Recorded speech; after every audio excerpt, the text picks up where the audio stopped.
Oke, untuk sesi kali ini saya akan menjelaskan apa itu framework. Frame artinya kerangka dan work artinya kerja.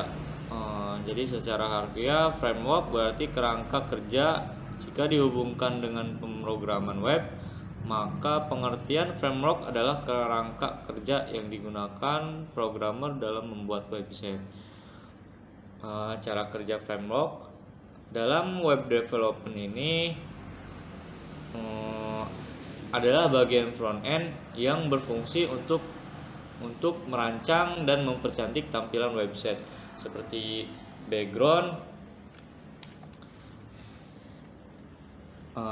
background, font, kombinasi warna dan sebagainya. Jadi ini seperti komponen siap pakai yang tinggal disusun dan dirangkai untuk membuat website. Dalam web development, framework menyediakan fungsi-fungsi berkualitas tinggi yang bisa langsung kita gunakan. Dengan begitu, proses pengembangan website bisa dilakukan secara lebih mudah, cepat, hemat, serta dengan hasil yang lebih berkualitas. Selanjutnya ada pengertian CSS. CSS ini adalah kepanjangan dari Cascading Style Sheet yang digunakan untuk menyederhanakan proses pembuatan website dengan mengatur elemen yang tertulis di bahasa markup. Jadi CSS ini dipakai untuk mendesain halaman atau tampilan website yang disebut front end. CSS ini menangani tampilan dan rasa dari halaman website tersebut. Jadi ada beberapa fungsi CSS. Salah satunya mempercepat proses desain. Selanjutnya ada halaman lebih cepat dimuat, proses pemeliharaan lebih mudah, style lebih beragam dibanding dengan HTML. Kompatibel dengan berbagai macam perangkat. CSS menjadi standar pengembangan website. Untuk selanjutnya ada pengertian Bootstrap. Bootstrap ini adalah kumpulan alat untuk membuat website dan aplikasi web.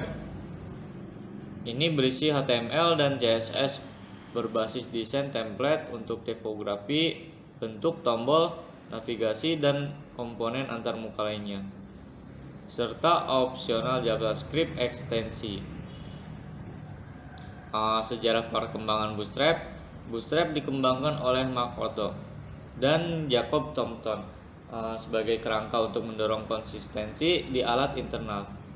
Sebelum Bootstrap, berbagai perpustakaan yang digunakan untuk pengembangan antarmuka yang menyebabkan inkonsistensi dan beban pemeliharaan tinggi. Menurut Twitter, pengembangan Mark Otto dalam cuitannya, sekelompok super kecil dari pengembang dan aku bersama-sama untuk merancang dan membangun sebuah perangkat internal baru dan melihat kesempatan untuk melakukan sesuatu yang lebih. Melalui proses itu, kita melihat diri kita sendiri membangun sesuatu yang jauh lebih besar daripada perangkat internal lain. Beberapa bulan kemudian kami akhirnya dengan versi awal Bootstrap sebagai cara untuk mendokumentasikan dan berbagi pola desain umum dan aset dalam perusahaan. Penyebaran pertama di bawah kondisi nyata yang terjadi selama Twitter pada Hack Week. Mark Otto menunjukkan beberapa rekan-rekan bagaimana untuk mempercepat pembangunan proyek mereka dengan bantuan Toolkit. Akibatnya puluhan tim telah pindah ke kerangka pada bulan Agustus 2010. Twitter merilis Bootstrap sebagai open source. Pada bulan Februari 2012, itu adalah proyek pengembangan GitHub yang membintangi posisi masih memegang di Oktober 2014.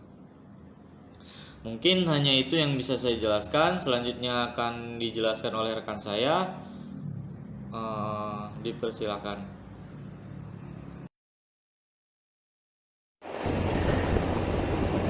Kelebihan dan kekurangan Bootstrap.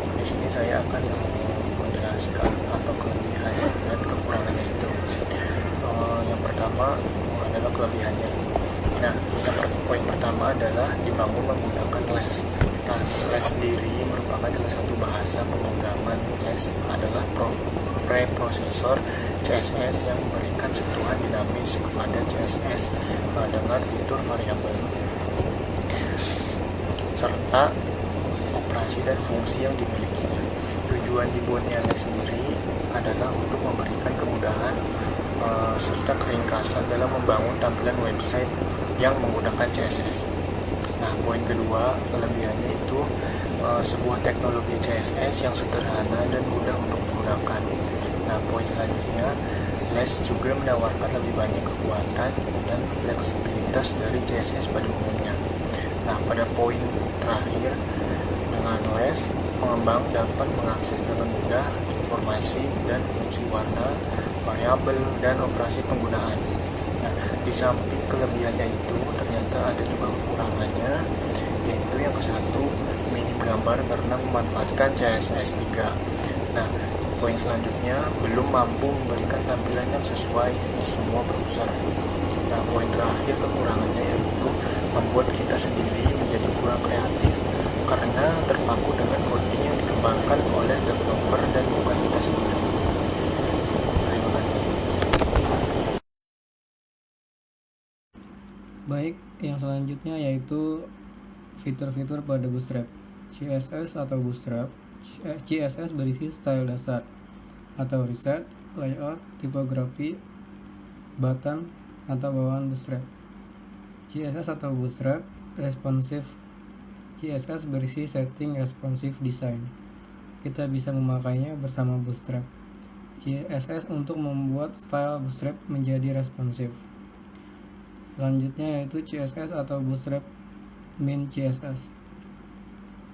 CSS atau Bootstrap Responsive Min CSS versi preset dari Bootstrap CSS dan Bootstrap Responsive CSS. IMG atau Glypicon halvings.png. IMG atau Glypicon halvings white atau .png adalah icon yang digunakan pada Bootstrap dengan teknik splitting. JS atau Bootstrap JS Bootstrap Min JS adalah JavaScript untuk mengaktifkan berbagai fitur keren bawaan Bootstrap.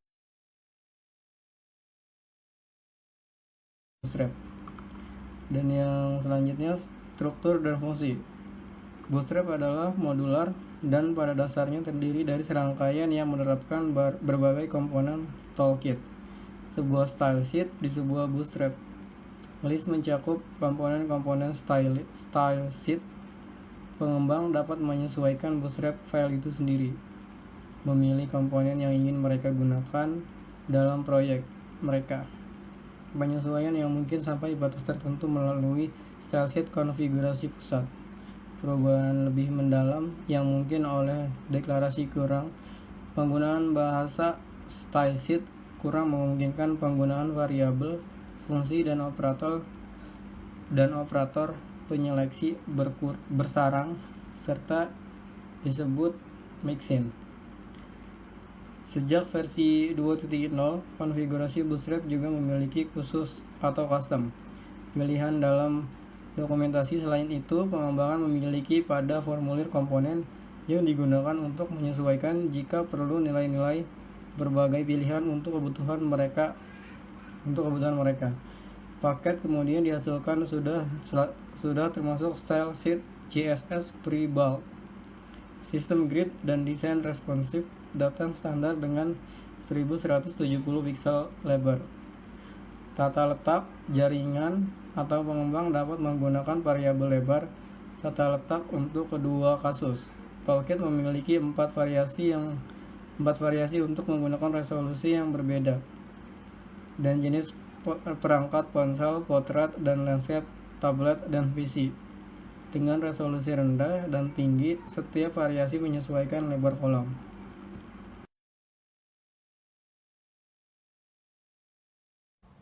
Ya, baik. Assalamualaikum warahmatullahi wabarakatuh. Ya, perkenalkan, saya ada Pauli Pangestu. Langsung saja, sebelumnya terima kasih kepada kawan saya yang telah menjelaskan untuk poin yang sebelumnya, dimana poin sebelumnya itu terkait kelebihan dan kekurangan Bootstrap. Yang di sini saya akan menjelaskan terkait untuk template responsif dan keunggulannya. Jadi dimana template responsif ini adalah template yang bisa menyesuaikan lebar tampilannya secara otomatis sesuai gadget yang dipakai.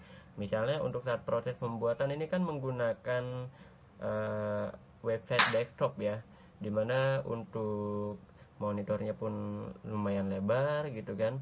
Nah, ketika ini websitenya diakses menggunakan perangkat yang berbeda, seperti contohnya menggunakan handphone atau menggunakan laptop yang layarnya lumayan kecil, itu untuk template ininya pun Bootstrap ini, jadi dia tidak akan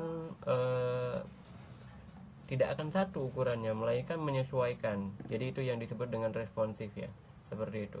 Jadi di mana ini ada beberapa keunggulannya ya. Keunggulan template responsif adalah dengan menggunakan template responsif, tampilan blog secara umum tidak berubah jika diakses melalui berbagai perangkat yang mempunyai ukuran layar kecil seperti ponsel, tablet, sehingga pengakses atau kita sebagai pembaca tidak perlu mengganti menjadi mode akses web ketika dibuka melalui browser kita. Nah, jadi situs yang tidak didesain dengan template blog responsif ini akan lebih lambat dibuka jika diubah menjadi mode akses web, bukan mode mobilenya ya. Sehingga biaya akses internet menjadi lebih mahal karena bandwidth yang digunakan juga lebih besar kalau kita mengakses mode webnya seperti itu. Dan di sini dengan template responsif, navigasi halaman tetap mudah dan tidak terganggu dengan tidak terganggu dengan ukuran layar yang kecil, baik potret maupun landscape yang agak lebar gitu. Seperti ukuran yang 240 pixel itu layar ponsel yang umumnya paling kecil ya. Kemudian ada yang 320 pixel itu layar ponsel yang pada umumnya.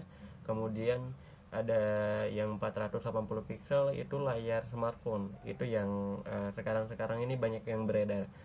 Nah, kemudian juga ada 768 pixel, dimana itu tertanam di layar tabletnya ya, yang agak lebar, dan 1024 pixel yang pada umumnya digunakan oleh komputer dan laptop.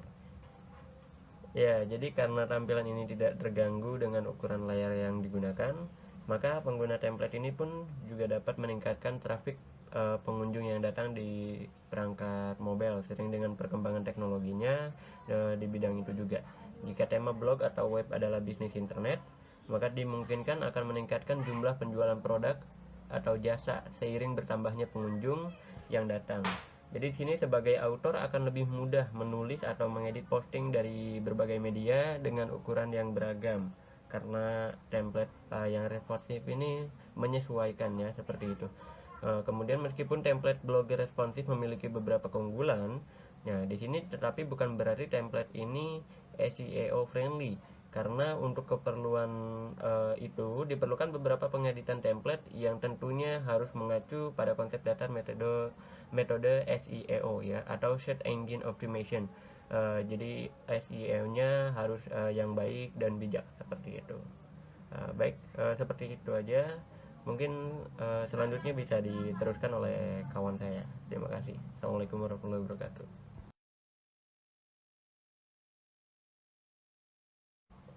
Ya, baik. Assalamualaikum warahmatullahi wabarakatuh. Ya, perkenalkan saya Pauli Pangestu. Langsung saja, sebelumnya terima kasih kepada kawan saya yang telah menjelaskan untuk poin yang sebelumnya, dimana poin sebelumnya itu terkait kelebihan dan kekurangan Bootstrap. Yang di sini saya akan menjelaskan terkait untuk template responsif dan keunggulannya. Jadi dimana template responsif ini adalah template yang bisa menyesuaikan lebar tampilannya secara otomatis sesuai gadget yang dipakai. Misalnya untuk saat proses pembuatan ini kan menggunakan website desktop ya, dimana untuk monitornya pun lumayan lebar gitu kan. Nah, ketika ini websitenya diakses menggunakan perangkat yang berbeda, seperti contohnya menggunakan handphone atau menggunakan laptop yang layarnya lumayan kecil, itu untuk template ininya pun Bootstrap ini, jadi dia tidak akan satu ukurannya, melainkan menyesuaikan. Jadi itu yang disebut dengan responsif ya, seperti itu. Jadi di mana ini ada beberapa keunggulannya ya. Keunggulan template responsif adalah dengan menggunakan template responsif, tampilan blog secara umum tidak berubah jika diakses melalui berbagai perangkat yang mempunyai ukuran layar kecil seperti ponsel, tablet, sehingga pengakses atau kita sebagai pembaca tidak perlu mengganti menjadi mode akses web ketika dibuka melalui browser kita. Nah, jadi situs yang tidak didesain dengan template blog responsif ini akan lebih lambat dibuka jika diubah menjadi mode akses web, bukan mode mobilenya ya. Sehingga biaya akses internet menjadi lebih mahal karena bandwidth yang digunakan juga lebih besar kalau kita mengakses mode webnya seperti itu. Dan di sini dengan template responsif, navigasi halaman tetap mudah dan tidak terganggu dengan tidak terganggu dengan ukuran layar yang kecil, baik potret maupun landscape yang agak lebar gitu. Seperti ukuran yang 240 pixel itu layar ponsel yang umumnya paling kecil ya. Kemudian ada yang 320 pixel itu layar ponsel yang pada umumnya. Kemudian ada yang 480 pixel itu layar smartphone. Itu yang sekarang-sekarang ini banyak yang beredar. Nah, kemudian juga ada 768 pixel di mana itu tertanam di layar tabletnya ya, yang agak lebar, dan 1024 pixel yang pada umumnya digunakan oleh komputer dan laptop. Ya, jadi karena tampilan ini tidak terganggu dengan ukuran layar yang digunakan, maka pengguna template ini pun juga dapat meningkatkan trafik pengunjung yang datang di perangkat mobile sering dengan perkembangan teknologinya di bidang itu juga. Jika tema blog atau web adalah bisnis internet, maka dimungkinkan akan meningkatkan jumlah penjualan produk atau jasa seiring bertambahnya pengunjung yang datang. Jadi di sini sebagai author akan lebih mudah menulis atau mengedit posting dari berbagai media dengan ukuran yang beragam karena template yang responsif ini menyesuaikannya seperti itu. Kemudian meskipun template blogger responsif memiliki beberapa keunggulan, nah di sini tetapi bukan berarti template ini SEO friendly, karena untuk keperluan itu diperlukan beberapa pengeditan template yang tentunya harus mengacu pada konsep dasar metode SEO ya, atau search engine optimization. Jadi SEO-nya harus yang baik dan bijak seperti itu. Baik, seperti itu aja. Mungkin selanjutnya bisa diteruskan oleh kawan saya. Terima kasih.